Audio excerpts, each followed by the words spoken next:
amici di Sport di Più, buongiorno, ben ritrovati. Questa mattina la nostra colazione la facciamo qui a Venezia, potete vedere alle mie spalle, e saremo in compagnia del presidente della Regione Veneto, Luca Zaia, con il quale parleremo ovviamente di Olimpiadi Milano Cortina 2026, un resoconto di questo percorso che ormai è prossimo alla grande inaugurazione che avverrà tra 200 giorni circa.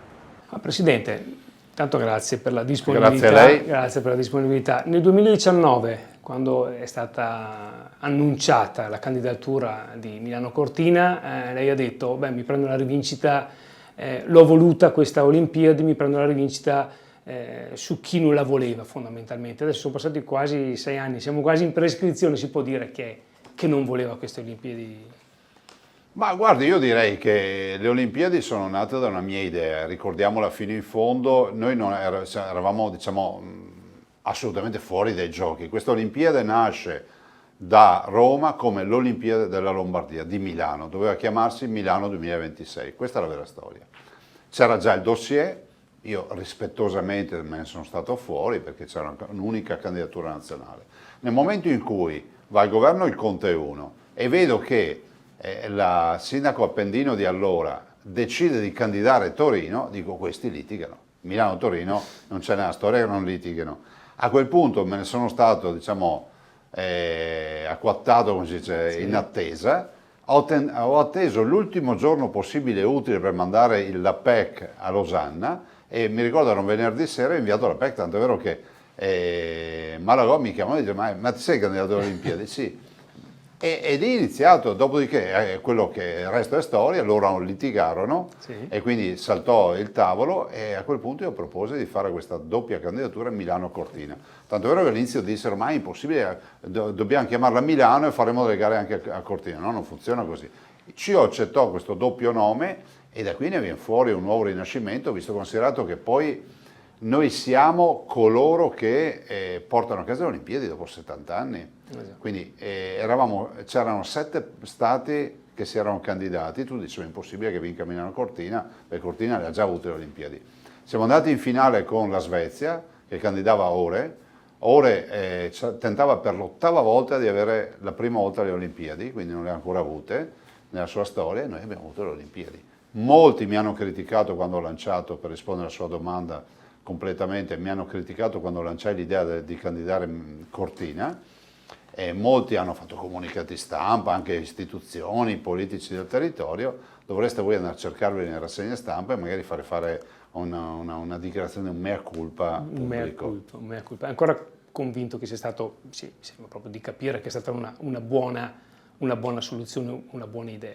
Ma sai, lo provi ad andare a chiedere, non so, ai veronesi, visto considerato che un'altra mia idea è stata quella di portare le Olimpiadi a Verona, che non c'ha la neve e non c'ha gli sport invernali, e quindi chiediamo ai veronesi se preferiscono avere il pre-Olimpiadi con l'arena di Verona così com'è, o avere il post-Olimpiadi con un'arena di Verona nella quale si investono 20 milioni di euro per metterla a norma e renderla accessibile a tutti, oltre alla visibilità. Verona diventerà elemento di visibilità per l'apertura delle Paralimpiadi e per la chiusura delle Olimpiadi. Se qualcuno non ha capito cos'è la chiusura delle Olimpiadi, se la vada a guardare su YouTube, in rete, troverà degli eventi paurosi. 3 miliardi e mezzo di cittadini del mondo vedranno la nostra arena di Verona. Andiamo a chiederlo a Cortina, che sta vivendo un nuovo rinascimento. Cortina, al di là di qualche pianta che cade, che fa un sacco di rumore, cioè parlo di quelli che sono sempre contrari, ma c'è una foresta che cresce, che è un nuovo rinascimento. Cortina è già figlia delle Olimpiadi del 56, 1956. Oggi conosce un rinascimento che è unico, perché noi siamo riusciti a portare 1 miliardo e 800 milioni di euro di opere che altrimenti non avremmo mai finanziato. La variante di Cortina, la variante di Longarone, il Bob. Il Bob non è un'opera nuova. Abbiamo rifatto un Bob vecchio abbandonato che era una discarica. Questa è la verità. E ancora opere sugli impianti sciistici, caroselli che finanzieremo, nuovi caroselli sciistici. Ma direi che è un mondo che qualcuno ha cercato anche di valutarlo. Banca Ifis, con l'ultimo studio che ha fatto, ci dice che saranno almeno 5 miliardi e 300 milioni di euro di valore queste Olimpiadi. Poi chi è che riesce a calcolare il valore di tutto quello che è l'emulazione, no? I privati che investono perché arrivano alle Olimpiadi. Dal vaso di fiori nuovo appena comprato da mettere sul balcone piuttosto che l'albergo da ristrutturare. Io quando sono arrivato in Veneto mi dicevano che Cortina non aveva più il suo appeal, non c'erano più quelli che volevano investire. Adesso vanno a ruba tutto, anche la cuccia del cane se qualcuno la vende. Penso che questo sia un bel fenomeno. L'ha anticipato questa pista da bob, è stata un po' la questione su cui creare una polemica. Io poi ho parlato anche con degli atleti, tra cui alcuni disabili che vedono in questa pista da bob una grande opportunità.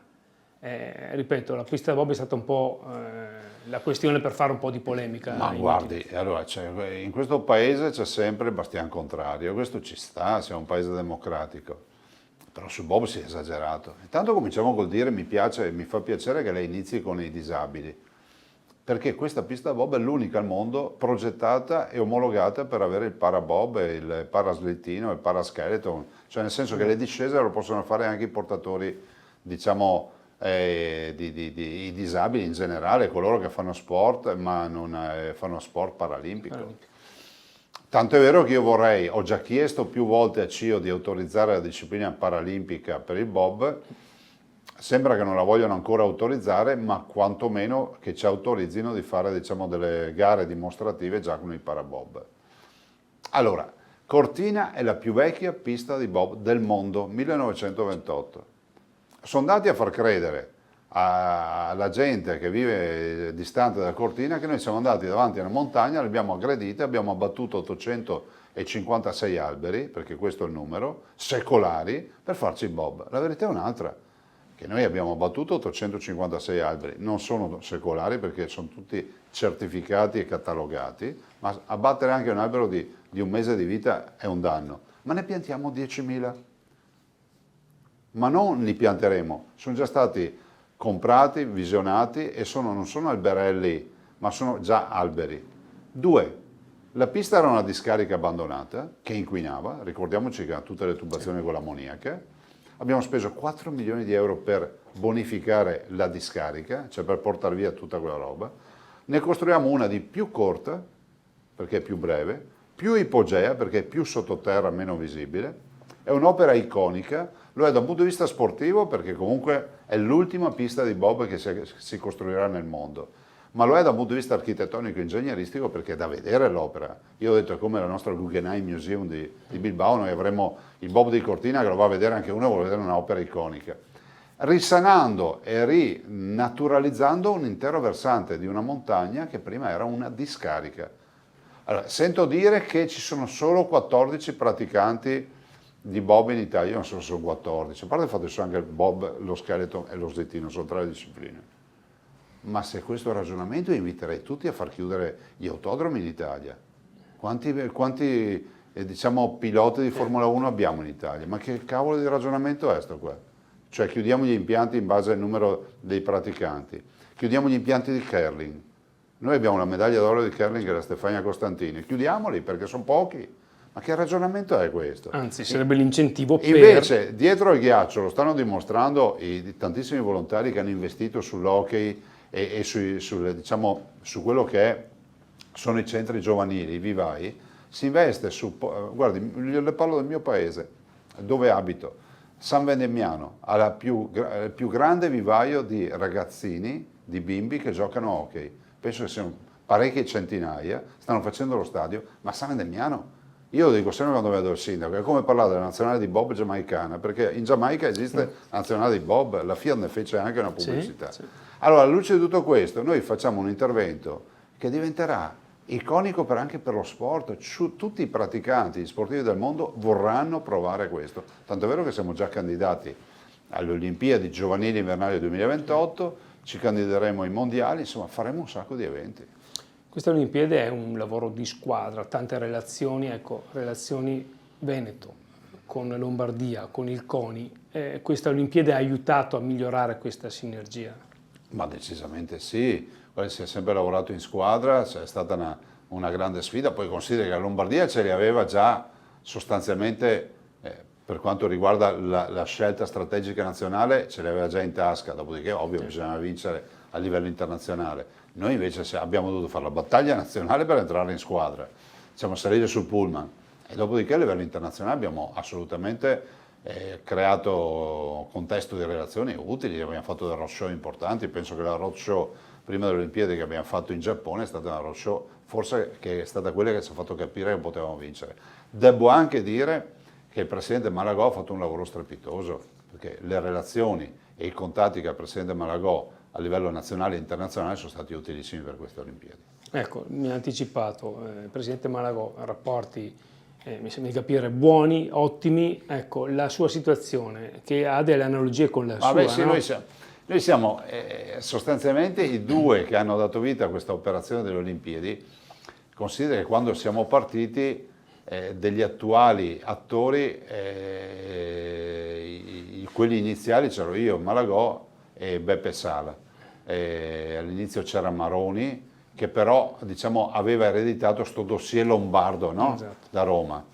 E oggettivamente della squadra iniziale delle Olimpiadi io e Malagò usciamo di scena, nel senso che io finirò il mio mandato alla volta dell'autunno del 2025 e Malagò, da quello che ho capito, se non ho capito male, a giugno avrà le elezioni per il rinnovo. Onestamente lasciate perdere me, non faccio le battaglie per me, ma oggettivamente pensare che l'uomo del CONI, delle Dolomiti, delle Olimpiadi non possa avere, che fra l'altro è presidente di Milano Cortina, non accompagni queste Olimpiadi fino alla chiusura delle Paralimpiadi di marzo 2026, io lo trovo strano, vorrei dire anche quasi inopportuno, no? Nel senso che era una buona opportunità. È stato fatto il suo nome come successore. Ma guardi, no? lo leggo anch'io dei giornali, ma io sono candidato a tutto, sono candidato a ministeri, a società, all'ENI, a Leonardo, a cosa ho letto ancora? Ho letto che il sindaco di Venezia, molto altro ancora. Accade sempre così per me, sono stato candidato commissario europeo, di tutto, tutto quello che passa per strada. Non so se è più una volontà di valorizzare la mia professionalità o una preoccupazione di pensare che poi di sistemarmi da qualche parte perché sennò poi diventa un problema, questo non glielo so dire. Senta, un evento così grande a livello locale, le singole province, l'abbiamo detto Verona, ma giusto per fare un nome, come si gestisce? Perché l'impressione è che alcune province abbiano lavorato bene, soprattutto sulla comunicazione, altre siano un po' in ritardo. Ma guardi, io ho l'impressione che noi dobbiamo intanto piantarla di pensare sempre che qui da noi la roba va sempre male. E le faccio un esempio, il Bob è stato realizzato in 365 giorni. Quando siamo partiti ci hanno detto che era impossibile perché la Cina ci aveva messo 3 anni, perché la Cina è l'elemento di efficienza, visto considerato che alcuni passaggi democratici non ce li ha, e noi ce li abbiamo, noi ci avevamo messo sostanzialmente meno della metà dei tempi dei cinesi. E quindi io direi che le Olimpiadi sono un fenomeno che interesserà molti cittadini, alcuni le guarderanno a distante, altri penseranno che siano una stupidata. Alla fine il bilancio è che le Olimpiadi lasceranno un rinascimento di questi territori pauroso. Per chi si sarà dato da fare e per chi non si sarà dato da fare, per chi avrà approfittato delle Olimpiadi e per chi magari maldestramente non ne ha approfittato. Ecco, e come si riuscirà a sfruttare l'eredità delle Olimpiadi secondo lei? Ma Finito guardi, tutto, nuove strutture, nuovi impianti, ma anche una visibilità importante. C'è una legacy infrastrutturale che resta, che è quella delle strade, che è quella degli impianti, diciamo, delle venue sportive, quindi pensi solo al bob. Tra l'altro vorrei ricordare che il bob è previsto che lo possa utilizzare anche d'estate, non solo d'inverno, anche un cittadino che non sa nulla di bob, perché c'è l'accompagnamento, no? Quindi con un tutor che ti accompagna.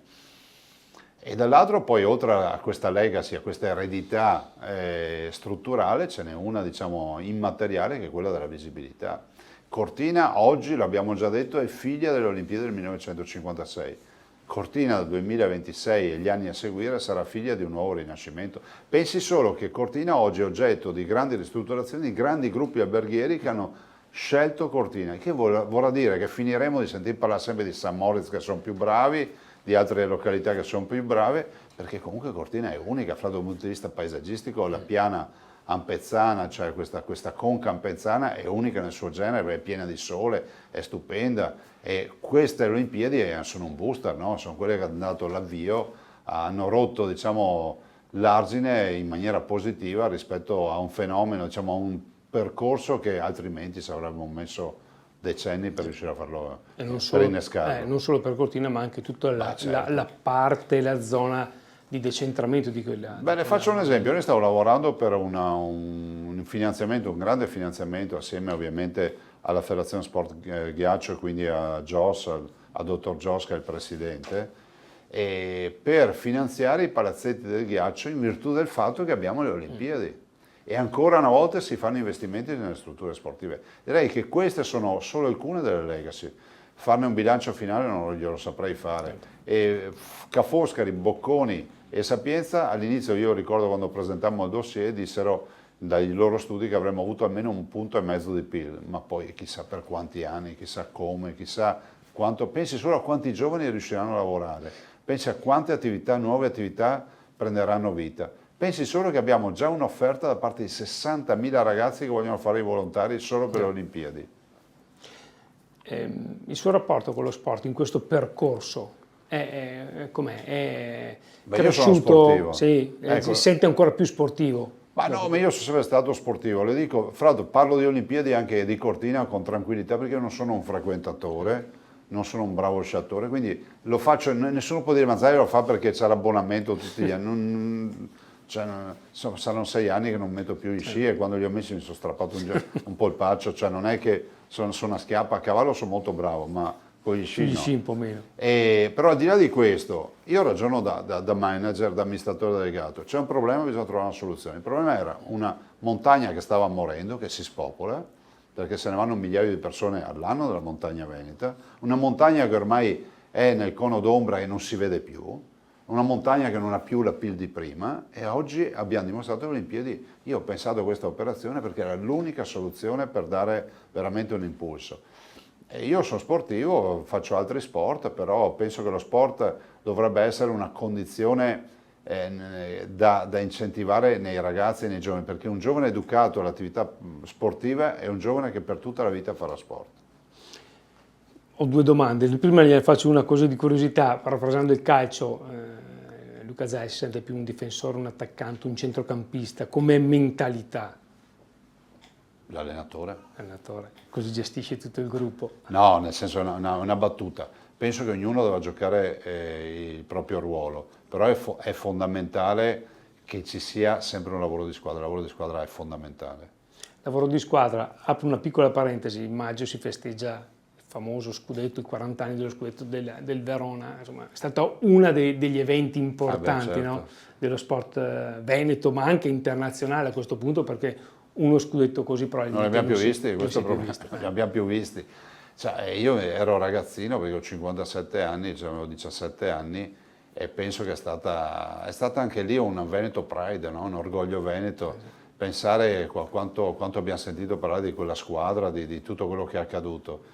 E ovvio, c'è sempre la speranza che qualcuno si faccia spazio sgomitando. Io vengo da una città, da Conegliano, dove dei visionari hanno preso in mano questa squadretta che nasceva nella notte dei tempi del mio paese, da Codognier, perché si chiamava Antares, poi è diventata Sisley, e poi ha creato questo movimento di pallavolo che però poi sembrava spegnersi, la prendono in mano, la chiamano Imoco, e onestamente tutti pensavano che fosse, vabbè, Sì. è un segnale di disponibilità nei confronti della città. Oggi hanno forse 600 bambine nei vivai e hanno vinto il Grande Slam, hanno vinto tutti i 5 titoli possibili. Ed è la squadra più forte del mondo. È la squadra più forte del mondo ed è di una cittadina di 30.000 abitanti, quanto è acqua, 35.000 abitanti, io ricordo quando andavo a scuola alle superiori, già allora avevamo nel paese i giocatori che venivano da fuori, venivano a scuola con noi, cioè, c'era già, diciamo, un po' di mercato, però è una roba che poi si era spenta come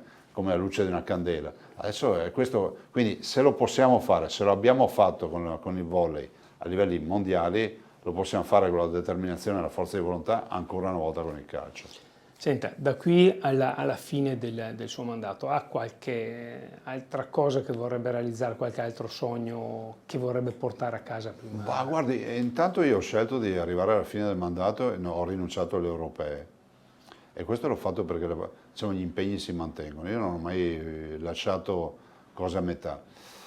Noi non stiamo lavorando a scartamento ridotto, glielo dico con serenità. Stiamo mettendo in lavorazione anche nuovi progetti che uno c'è un altro posto mio non li mette, però chi arriverà troverà un sacco di iniziative aperte. Io farò la lista perché poi è bene anche capire chi le ha messe in cantiere. Penso che lascerò forse 100-150 inaugurazioni solo da fare di grandi opere, pensi solo a quelle ospedaliere. E penso anche che sia fondamentale andare avanti, abbiamo le Olimpiadi, abbiamo l'autonomia, abbiamo tutte le grandi opere ospedaliere, abbiamo un sacco di attività sul fronte della viabilità, dell'ambiente, della promozione turistica, delle nuove candidature, perché comunque il tempo passa, bisogna candidarsi ancora, cioè quest'anno noi abbiamo, praticamente il Giro sta 4 giorni da noi, il Giro d'Italia, tanto per dire una roba, ma da quando ci sono io il Giro ha un contratto annuale con la Regione del Veneto. E insomma noi di attività ne facciamo tante e poi io spero perché dobbiamo portare a casa la Donata degli Alpini, cioè 2027-2028 deve essere Verona e quindi è un'altra bella iniziativa sempre in Veneto. Ultima domanda, però mi deve rispondere sinceramente come ha fatto adesso, però ancora più di cuore. Sì. Quando sentirà l'inno delle Olimpiadi nel 2026, il suo primo pensiero quale sarà? Ma guardi, io ho un rapporto molto, come si può dire, manageriale con queste robe, cioè io penso che per me, cioè, l'inno l'ho sentito a Losanna quando ci hanno detto che le future Olimpiadi sono Milano-Cortina, no? E infatti mi sono anche rotto un legamento del salto. Esatto. Però penso che sia una soddisfazione, perché questa è una vera pagina di storia, dove c'è chi la capisce e chi la storia la subisce, e chi la storia la subisce non scrive la storia. Noi invece vogliamo scrivere la storia e in questi 14 anni, ormai 15, l'abbiamo scritta alla grande, perché questa regione io l'ho ereditata, non aveva la reputazione che ha oggi, non aveva lo standing che aveva oggi, si parlava solo di Lombardia quando sono arrivato io. Oggi il Veneto è una regione che rende orgogliosi i veneti, perché quando vanno in giro per l'Italia o per il mondo, Veneto è Veneto. Grazie Presidente. Grazie a voi. Grazie. Grazie a lei.